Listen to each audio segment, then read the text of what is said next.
Alright, there it is. Alright. What up, guys? So, it has been an interesting past 2 days. Let me tell you. Alright, so, everything you read in the Bible, oh yeah, it falls hand in hand. There is no way you can go around this. Like, I'm a living example of it. So, it says whenever you turn your life over to Christ, the devil plans to attack you. Oh yeah, he does. He definitely does. Let me put this out here. Have faith. If he's attacked you today, I'm doing this for somebody. I don't know who it is, because the past 2 days, oh yeah, he's really pushed my buttons. So, yesterday, woke up like unbelievably good mood. Just couldn't ask for a better day. I took Jamie up there to her doctor's office in Shreveport so she could get her stuff dealt with on all the seizures she's been having ever since she got hit by that truck back in January. And whenever the airbags went off, it kind of, messed her up a little bit. And they're trying to figure out what all this is causing. So let me just get right to the point. Perfect day. Sorry guys, I'm kind of getting over some chest stuff, because whenever I got my kids last time, one of them come over sick, but they probably didn't know. No big deal. I'm not going to turn down my kids even if they are sick. I'm going to see them. So anyways, this is a perfect day. You couldn't have asked for better. Me and Jamie, we prayed before the day started. I woke up that morning and I felt great. I don't know why. You could feel it in here. You were gonna have a good day. And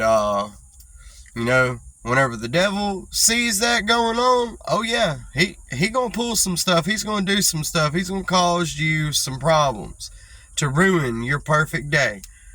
All I can tell y'all is be patient.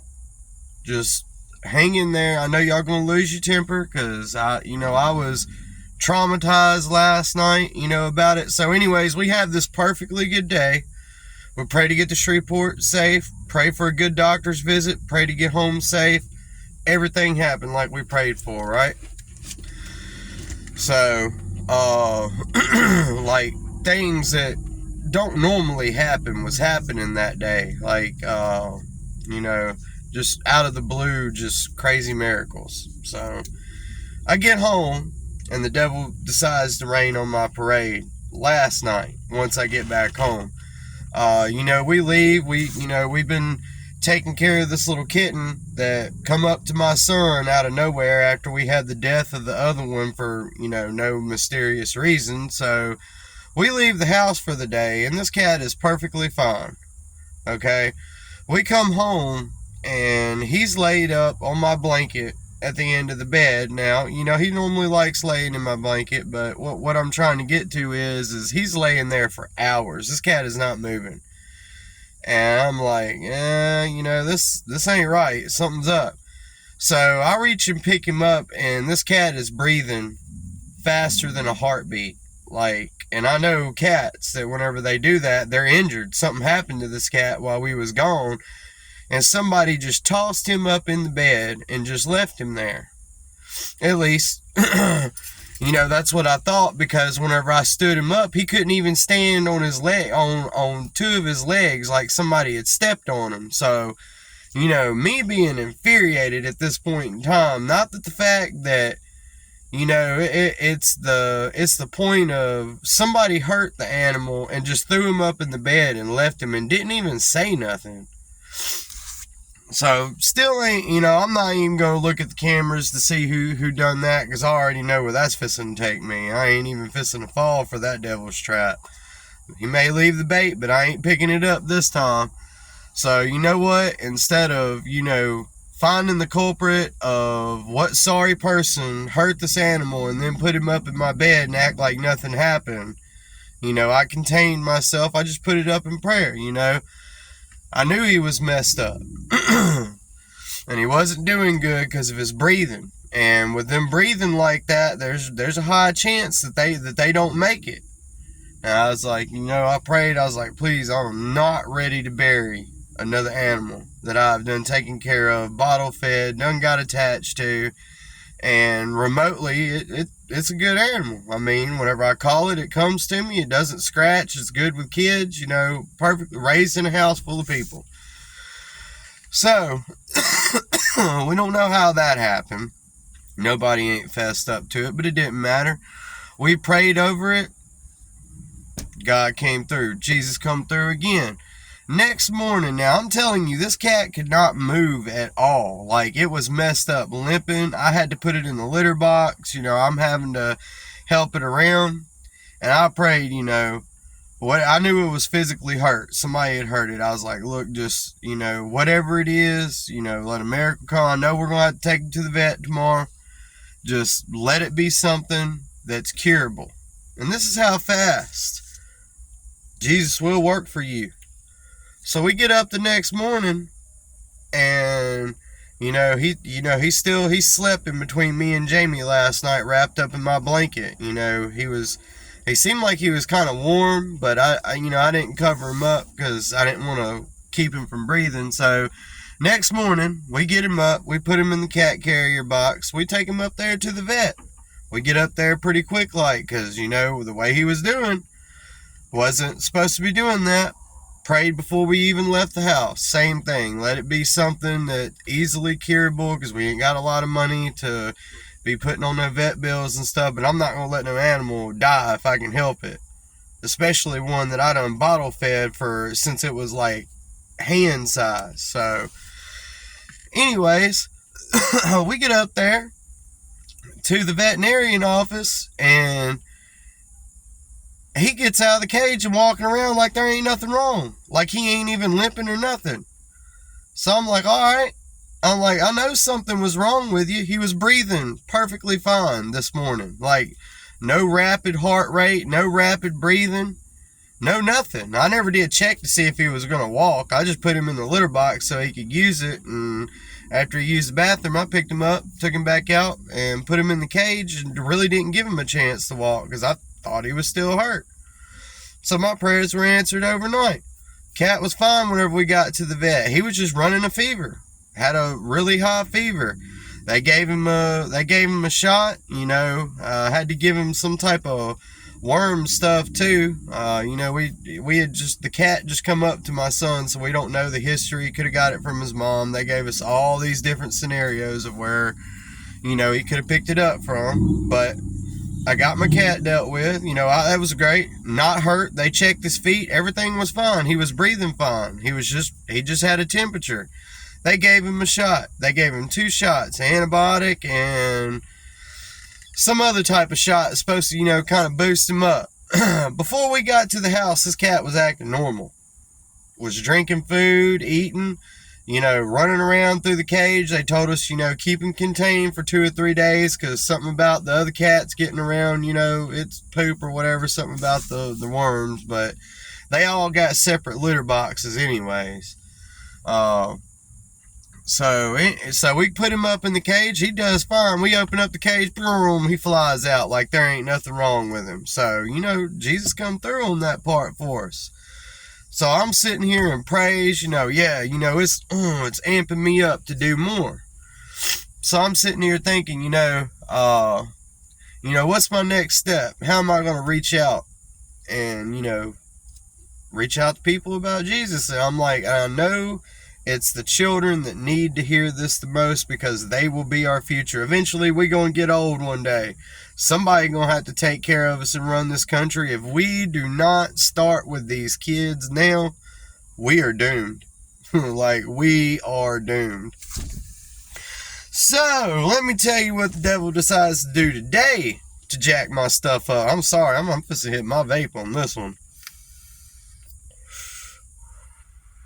Because I'm still stirred up over this one. So, I was like, all right, yeah, we need to reach out to children. I need to add some more stuff to my channel. So let me tell you how this works. So, A computer that I've had for years has never given me problems at all until I decide to start doing ministry work. Battery goes out. Okay, God provides. New battery.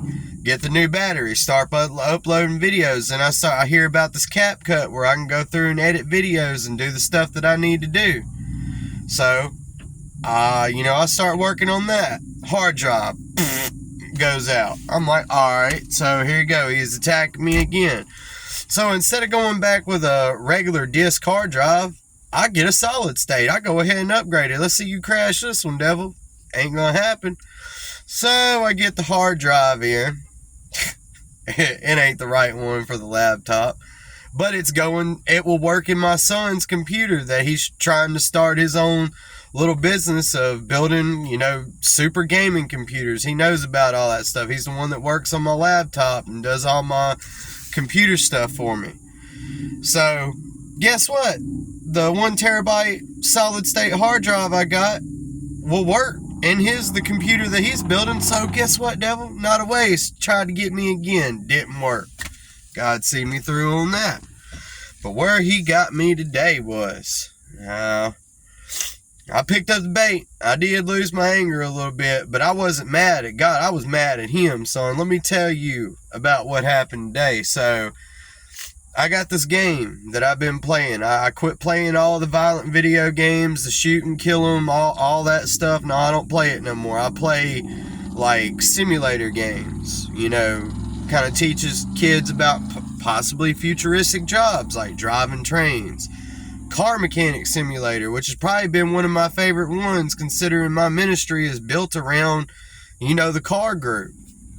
So I was like, all right, we can get on there. We can create a gaming channel where we can share some gospel and maybe, with me being mechanically inclined, I put together this car, so I know a little bit about it, to fill in the gap of where the game ain't filling in. So I spend an hour recording this video, like 3 hours trying to fight with my PlayStation, PS5, trying to get it to upload. Never would upload, kept giving me errors and doing all this other crazy stuff. So, for some reason, whenever I finally got it synced up and I finally got the video on my YouTube channel, one video, which was the introduction to it, I done showed them where I got the money, the spare parts. So you just got to watch the video to understand what I'm saying. And the devil decides, now I done spent like a whole lot of time recording on this and editing it and getting it ready to start uploading videos for my YouTube channel. And this dude corrupts my data file on my upload, and my PS5 does some haywire stuff and just restarts. Okay, don't know how this happened. It's brand new. Never has done this before, so you can't even explain this. The last time that my game saved was back last month on October the 28th. And 11 days of record. The day that I started recording and doing this stuff is whenever it decided it was just going to erase all my stuff, except for that one video. I got it up on YouTube. He didn't get me there. But it corrupted all my other data, and I lost all my video recordings. All of those 11 days, the time that I put into that game and making videos and doing scripture work and planning all this stuff out in my head was gone. Just like that. 11 days worth of content. So I am like just heated at this point in time that my stuff is gone. And there's no way I can get it back. All those cars and stuff, all the ministry work, the time that I put in to think about doing this stuff, he ruined it. He decided to take that away. So be a firm believer. Whenever you're trying to live for Christ, the devil is going to constantly attack you. The biggest thing that I can tell you, don't get mad at God or Jesus. It ain't their fault. They don't promote anything bad. That's the old devil doing it. And did I have it out on this dude? I mean, whenever I got out in the car, I said, watch it. I'm fixing to pray before I leave the town and watch how fast my God works for me. I did it. I prayed it in the driveway before I even left. Made it all the way in town, didn't get pulled over. Let me tell you how else he worked through me tonight. I went up in there, I prayed for my food, you know. I sit there and said, you're not going to ruin my night. Had me so mad I couldn't even put food in the microwave, son. I was that mad. I could not do it. So I left. I said, you watch this. I said, not only are we going to go into town tonight and have a good time, I'm going to listen to some ministry before I go in there. I hope you're hearing it right now. Dude, I let the devil have it, son. He don't like prayer. He don't like Jesus. He don't like ministry. I was literally hitting him with everything that I possibly could have. And here he is. He's back working on me again. I got people pulling up on me. I'm trying to make a video, and I just ain't got time for it. So I get up there, and I do my thing. My food gets paid for. Somebody randomly, I guess they saw me praying for my food. Don't know how it happened. My meal got paid for. I taunted him all the way to Winsboro in prayer. Everything I could to get back at him for wasting 11 days of my time. Alright? So, all this stuff that's happening is not happening for no reason. Understand, whenever you turn your life over, the devil is going to take a lot out of you, of your patience. That's the reason why Jesus says, be calm, act like a child, just stay calm. Alright? I've seen some children lose their temper whenever they build Lego houses and, you know, somebody tears it up intentionally. Yeah, I've seen them lose their temper. But I lost my temper at the devil. I didn't get mad at God. He didn't do anything. I didn't get mad at Jesus. If anything, they rejuvenated my night. Free meal, ministry, and now I'm putting this up here for somebody else that is encountering the same problem. Hang in there, guys. Have faith. That's all I can tell you. It's going to happen. He's going to ruin your day. But other than that, that's really all I got to add to this. I mean, if I think of any more, I'll just make another video. Let's see if the devil likes that. Yeah, anyways. But, man, y'all have a blessed night and a blessed tomorrow. And I'll catch y'all again. Bye.